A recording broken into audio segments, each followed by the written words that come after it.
Wow, I feel like this video is completely overdue. We've been talking about cushion cut diamonds on my channel forever, and people always ask me all these questions about different shapes of cushion. So today we're gonna do a full video on telling you what is the difference between Cushion Brilliant and Crush Ice Brilliant. So you might be shopping around, talking to many people or jewelers or finding different information online. Cushion cut is probably one of the hardest thing to distinguish between all the different cuts because there's so many cutting patterns, so many varieties of it. So today I'm gonna educate you on what is the difference between Cushion Brilliant and what they commonly call in the trade Crush Ice Cushion. So that's the first thing. Second thing, I'm going to teach you what to look out for when you're choosing your cushion cut diamond, how to maximize that finger coverage on your finger. And number three, if you watch till the end, our fan favorite, how to pair wedding bands with your cushion cut engagement ring. If you haven't already, hit that subscribe button and like my video. And of course, who's not on Instagram? Follow me on Instagram at @ByBonnieJewelry because this is where we show off all of our bling. Okay, so right off the bat, what is the difference between Crush Ice Cushion and Cushion Brilliant? So basically, this is an elongated cushion. This is the pattern that what the trade would call the Crush Ice look. But you'll be interesting to find out that the certificate itself does not say any of that. It will say Cushion Brilliant. So when it comes to cushion, there's literally a million different patterns. This is an elongated ratio. So this is a more rare type of ratio in cushion, which is 140 ratio, which is something a little bit longer. So right now, I just put on the Cushion Brilliant and the Crush Ice for you guys to compare. This one on top has a 116 ratio and this one on the bottom has a 140 ratio, right?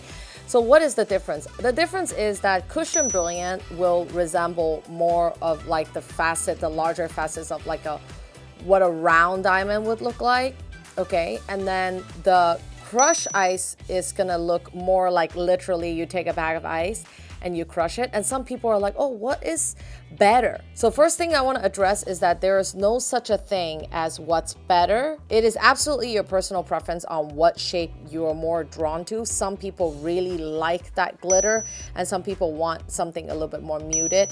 The faceting pattern is different. And this is definitely one of the hardest thing to look on the internet. Like, avoid looking for a cushion diamond on the internet because it's just like you don't know enough about cushion. A lot of times what will happen is that there's a lot of cushion cuts that are very deep on the market. So for example, you'll buy a 2-carat and then it will look 30 to 40% smaller if all the weight is on the bottom. So when people type in like, oh, 2-carat cushion, and they just have no idea what they're looking at. So this is something that I would absolutely avoid.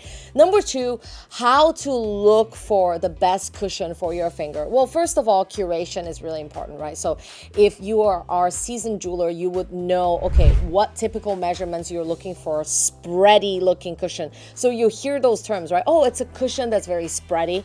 So a lot of times that means that the stones are maybe a little bit more shallow. That can be good and bad. So in what sense? It's good if it doesn't affect the sparkle of the stone or it doesn't catch a really big bow tie. So one of the things about cushion cut, especially the old mine ones or like the antique cuts, those are the ones that you might have heard about. That's a different cut of cushion. I made a full video on an antique cushion cut. Make sure 100% you need to check that ring out if you're into cushion diamond. So one of the downsides of having a too shallow of a stone, it's light leakage. So basically your stone might not sparkle as much, might not have as much brilliance, but I feel like this is all based on your personal preference as well, because I have seen really double big bow tie antique cushions that people absolutely love and don't care because they just love the way it sparkles and the way the patterning is. So there's really no right or wrong answer when you're choosing your stone. What you're trying to focus on is how it looks on your finger. So I really highly recommend when you're shopping for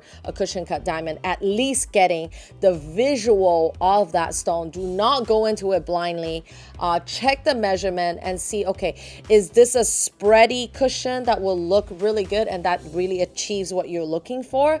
And 100% going back to what I was saying before, avoid really deep cushion cuts because you're not getting any coverage on top. So a lot of times I'll get this 20-year upgrade, 25-year upgrade requests, and they're like, hey, I'm looking for a cushion diamond and I already have a 2-carat round diamond and I'm looking for a 2.5 cushion diamond. I'm like, duh, like, no.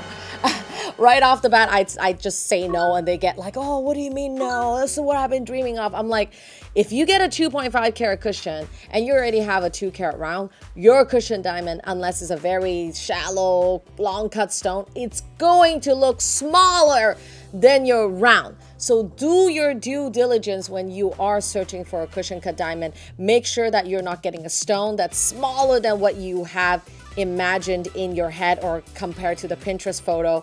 Focus on that. Okay, moving on to one of my favorite parts, which is how to pair your cushion cut engagement ring with wedding bands. Of course, my first let's go with that would be like a matching cushion cut band, right? So here we have our cushion cut band. As I'm talking about this and showing you guys the wedding band, I love this. This is our new low profile setting style called Victoria. A lot of times you'll see that, you know, cushion cut bands seem to always be this very thick profile because a lot of times they're very deep stone. And for us to make this extra low profile, it's just heaven. It's absolutely beautiful. So this is 3mm, and the engagement ring that I'm pairing it has 2.4mm French pavé with our signature tulip in two-tone. You can just see that, like, that perfection right there. I'm a little bit OCD, so I definitely love like the symmetry of cushion on cushion. But of course, it doesn't have to be you. We also have a round diamond here, which is our Sophia band that will go really well with this one. So another thing that I want to address when it comes to cushion cut is that it's a totally different game when you're looking for natural versus lab grown, okay?